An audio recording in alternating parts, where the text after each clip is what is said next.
This message is brought to you by Apple Card. Shave ice by the beach. A trip to the state fair. And a throwback flick at the local drive-in.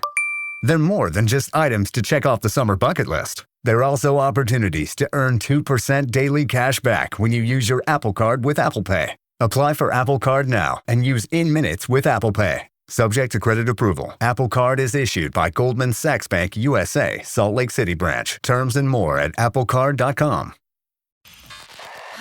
Low energy, unfocused, foggy? You might be dehydrated. Whether it's hot yoga, over 100-degree weather, or too much sun. Gator Light, with a specialized blend of 5 electrolytes, was scientifically designed to help move fluids into the body faster for rapid rehydration. Shop now at retailers nationwide. Gator Light hydrates faster than water. Is it in you? Symptoms noted are signs of mild to moderate dehydration. Consult a healthcare professional if symptoms persist.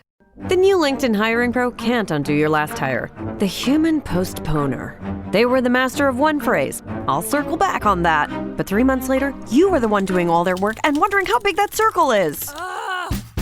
But LinkedIn Hiring Pro can take the hiring load off your plate by automating the hiring busy work from the initial job post to scheduling interviews. Hire right the first time with LinkedIn Hiring Pro. Post a free job today at linkedin.com/quality. From the Fifth Quarter Studios in Madison, Wisconsin, you're listening to Coach Unplugged.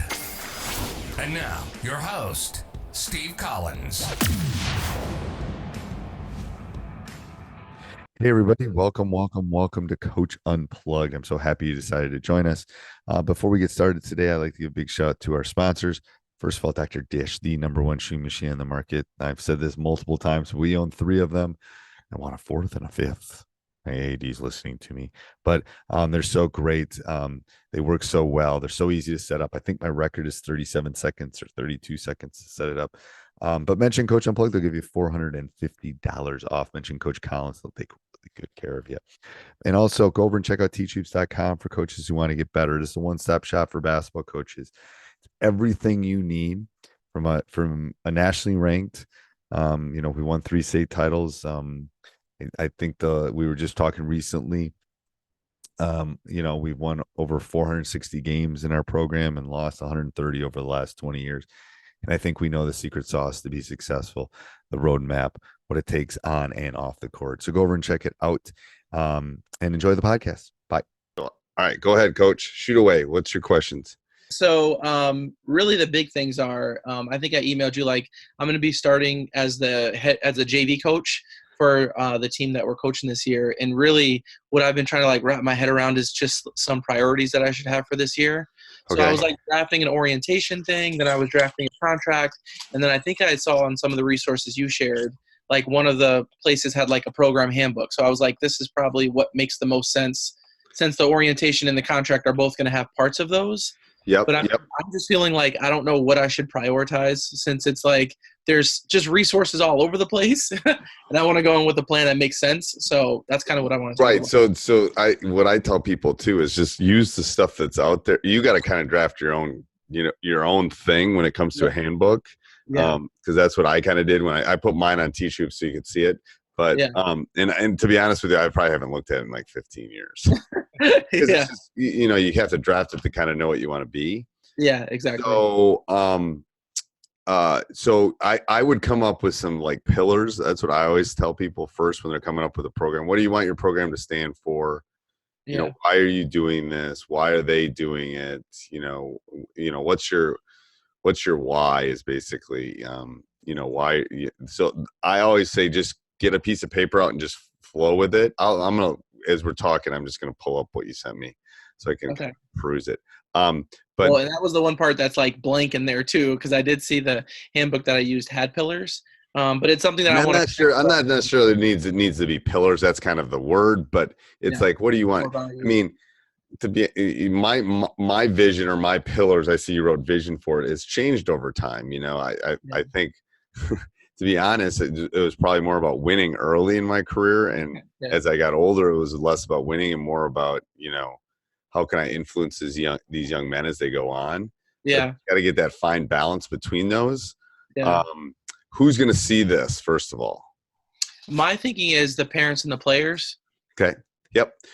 As some sort of orientation. I'm working with our head coach, so I'm trying to like manage some of the stuff like this. But we have a coaches meeting next Friday, so we're gonna all kind of talk it through and get more So ideas. and that's where I think if you can have your meeting in a room with a whiteboard, and you can kind of map out what do you want freshmen to do, what do you want JV or soft, what do you Yeah. kind of that building block of maybe from your youth all the way up. Yeah. We have things like, we want to leave a place better than we found it. So when we Mhm. leave a locker room, you won't find a piece of lint in that locker room. Yeah. Because I'm just trying to teach them that. Now, I have a much harder time with our locker room, to be honest with you, because they treat it like their bedrooms a little bit. So, but I think I think the vision and the pillars can be different when I'm looking at your table of contents. Yeah. I think pillars are more about what you want your program to stand for. I want upstanding citizens. I want kids that go to class. I want kids that, all those kind of things. I think the vision can be more basketball related. Yeah. Okay.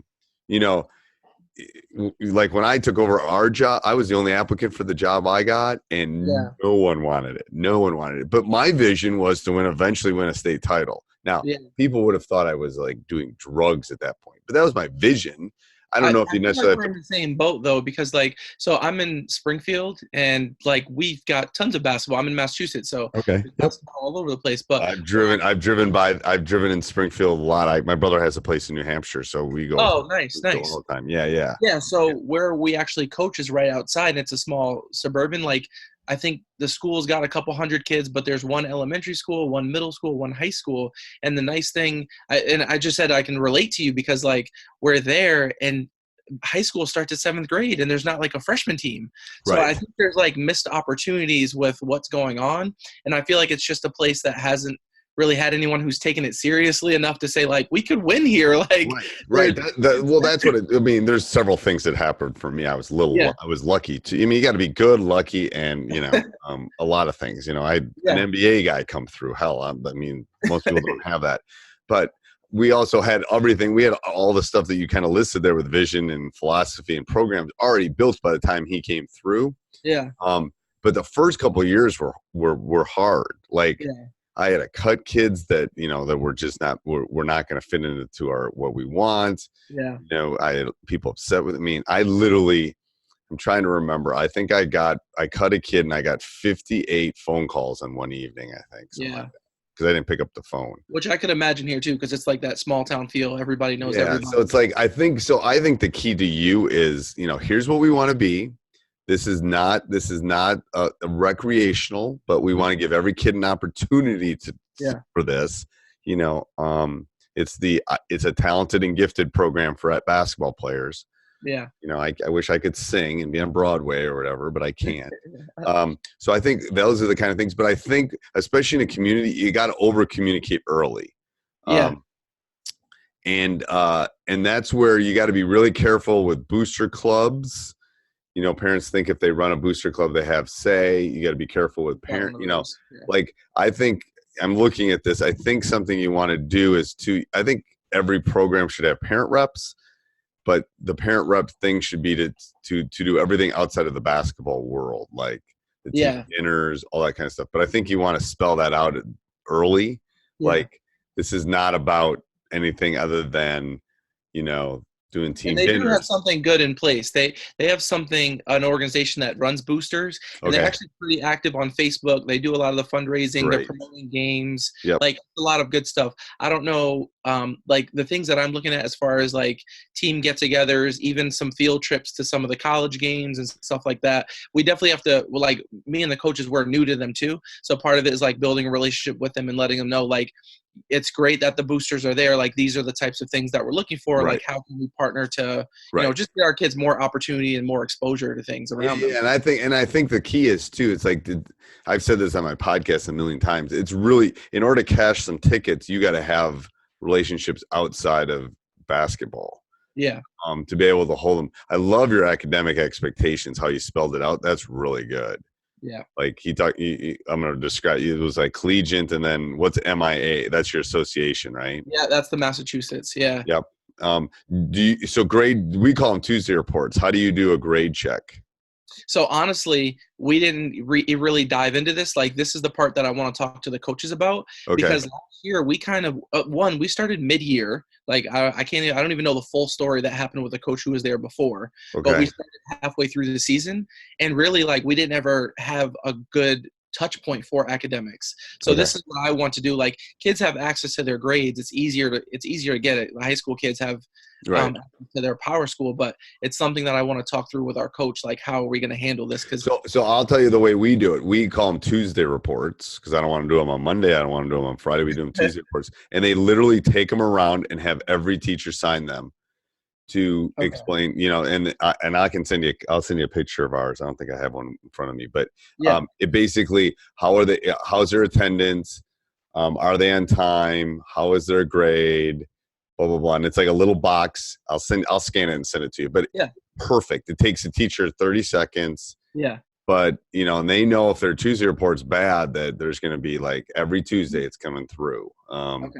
So I think maybe you want to come up with something like that, other than relying on because what I like about it is it's accountability for the kids. Mm-hmm. I can look up your grades. I can spend 10 minutes, but that's not this is your grade. This ain't my grade. Responsibility. Yeah. Yeah. So I like that.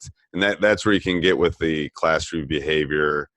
So then you're literally going almost into a code of conduct with substance abuse. Which I put at the very bottom. To be honest, there was one of these that I found that I don't even know where I found it online. That was a really good base for me to use. So I just kind of like tweaked the things that I like. And I mean, some of these sections I totally redid, but I did find something that was a really good base to use. Really good base. So why is Johnny not playing more, and why did Johnny not make the team? Yeah, well, I heard your podcast. I'll talk to you about it 2 days after tryouts. Right. So I call it. So when you have a parent meeting, you talk about the 48-hour rule.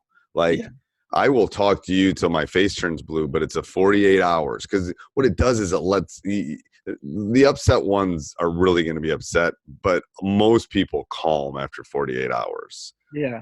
And the kids calm, to be honest with you. They might be mad at you. Discipline. So you're literally going into discipline for attendance. Yeah. Okay. That's good. Yeah. Some of these things I tweaked because the one I saw, it was like way too deep. Like, there was stuff that I would want our coaches, and I think our coaches would agree with this, to have a little bit more like autonomy around. Like, I think the one I saw like parties, this equals that, this equals that, and I didn't really like that. So I changed the language around just to give us a little bit more of flexibility and really being able to deal with it on a case by case basis. Yep. I like that a lot. I early again in my career, I was more A equals B, all that. I think like tardies and those kind of things. Now I just deal with them. Like, I just put under like coach's consequence. Yeah. If it's your fourth one, then there's a different level. Well, I used to be like a behavior tech in a school that was in Connecticut. So I know a lot of the times like teachers had a very regimented way they would deal with discipline, but I'm like, some kids, you got to jump straight to C. Like, you can't do A. Right. Other kids, yes, A, B, C works, but there's some kids where you got to jump straight to B or straight to C. So I wanted to kind of steal that same tactic. I again, when you go to the parent meeting for the head coach, I would definitely talk about emails. Like, that's the easiest way to get a hold of me. I can do it faster. Definitely when you're dealing with an irate person, it's better to call on the phone than it necessarily is the email. But, and I put restrictions. It's like, I have family time too. I don't know if Yeah, I do. I have a son. We just got done with soccer practice this afternoon. Yeah, so it's like after they're in bed, I don't care. But before that, I'm probably not going to answer the phone or answer an email after work. So I was when my kids were little, I was very honest about that. It's like, you can call, but I'm not picking up. Your house better be on fire, kind of thing. No, I think it looks really good, Coach. I mean, pillars, conduct. I would maybe run the team selection part by who's the athletic director, and is he on board with you doing something? Brand new. So the athletic director from last year just resigned. The school actually hired him. I want to say it was like beginning of August. Crazy thing is he's the head football coach. Okay. So he started as the athletic director and the football coach. Okay. So, I mean, I always run this stuff up the flagpole before I share it with the parents. I would run it with the AD and the principal and just say, hey, I'm trying to be proactive. I want to communicate. I want everyone to know what we're doing. Can you look at this? What's your thought? Is it too specific? Is it not specific enough? So I would talk to the head coach about that too. I think that's a good. Yeah. Most people are going to. Once we have a finalized draft, that'll be like the next step. Yeah, to kind of get him through. And then again, you don't necessarily have to call them pillars. You can call them whatever. You know, what's your mascot? You can call them program Panthers, program Panthers or something. I don't know. Yeah. PPs or something, but something you just want to stand for. But no, I think it looks really good, Coach. Okay. I would love to hear what you have to say after you talk to the head coach. Okay. Because then I think we could tweak it more a little bit. But when do you guys start? We can't start officially with them until the Monday after Thanksgiving, which is December 2nd. Oh, and God, you're really late. And then our first game is December 13th. So that's something else that we're going to talk about our coaches meeting, like what this tryout schedule is going to look like. Yeah, and when's football stop? That's a great question. I'm gonna say likely on Thanksgiving. I think there's a Thanksgiving rivalry game that they do.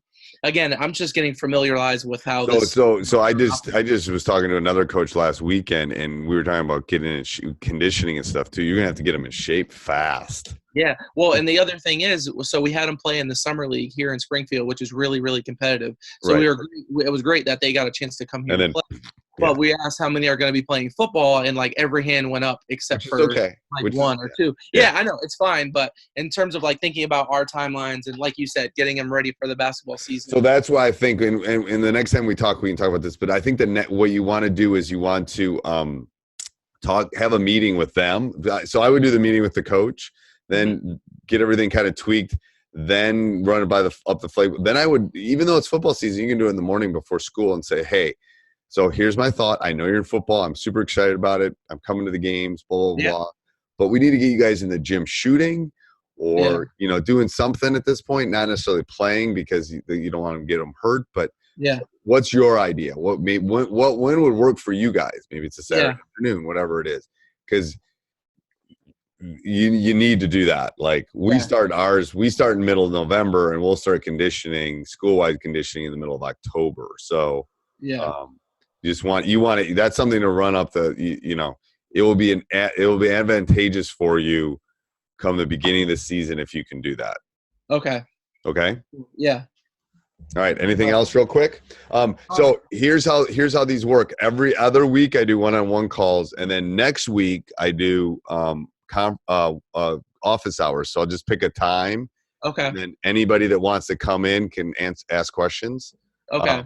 So that's good too. So you could bring this and shoot it up and people could look at it and we could all bounce off too. So I like it. It's just different, one-on-one versus. The other question that I might have, and I don't know if this is quick or not, but is about read and react. So like I pulled some of the stuff that you sent me and some stuff that was online because I really want to use that.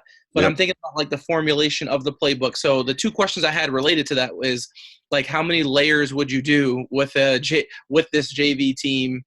And should I just plan to do that as my like regular normal set offense? Like I know there's tweaks for zone and tweaks for man, but I didn't want to dive into like a bunch of plays if you think that like. No, I wouldn't do that. So I'll give you my 1 minute version because I got somebody else coming on. Here's my 1 minute version. So I would do maybe one or two layers. One layer being just cutting, passing and cutting and filling the spots. That's easy. They will do that in 5 days of you doing it. And then I would pick one other action that you want to get really good at. Maybe it's a screen away. Maybe it's a slip. Maybe it's a double screen away. Maybe whatever it is in the read and react you want to work on. And that's it. I would literally get really good at those two. Okay. I wouldn't add anything else. I would keep it simple. It will work against the zone. React. I know like what you say, and I've seen it online too, where there's like 68,000 layers. Oh my God, it's just I'm a relatively bright person. No way am I doing all Rick's layers. But okay. Cool. And then just draw something up or give me a couple of steps that you're thinking for the read and react, and I'll take a look at it. Okay, perfect. Okay, awesome. Right, thanks, Coach. Yeah, have a good night. Yep, bye. Hey, everybody. I hope you're enjoying the podcast. Make sure you subscribe, like. We love those. And send me an email, steve@teachhoops.com. Tell me what you want to hear in the future. Also, go over and check out teachhoops.com for coaches who want to get better. Have a great day. NFL football season is here, which means when you switch to Verizon, it feels like touchdown, because you get NFL Sunday Ticket from YouTube on us when you buy an eligible 5G phone on select unlimited plans, which means you can watch every out-of-market game every Sunday afternoon, and it's all on us. Now that's the Verizon way to kick off the NFL football season right. Switch and get NFL Sunday Ticket from YouTube on us, only with Verizon.